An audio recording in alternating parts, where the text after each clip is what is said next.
Rebound. A three. And a basket para kay R.R. Boboy. One.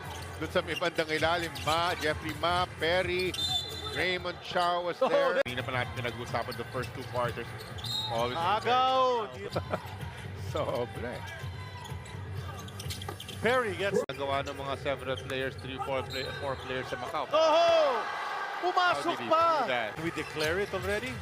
Looks like it's gonna be a TNT win, even Yeah. with that short hook from Jeffrey Ma. Also want to close the gap dahil nga sa mga quotient na yan. There's a nice shot. They go to Perry. He hopped. Didn't call it. He gets. Oh, that didn't go. Had a nice chance. Follow. Importanteng maipasok ang dalawa para maging 2-possession advance. Sa lahat ng mga laro nila, Charlie, pinakamalapit nila was against the SMB, a 14-point loss. He put Ray ng bata. Perfect. Boy, Liu gets it. He'll hoist it. Oh, that's short. He knows.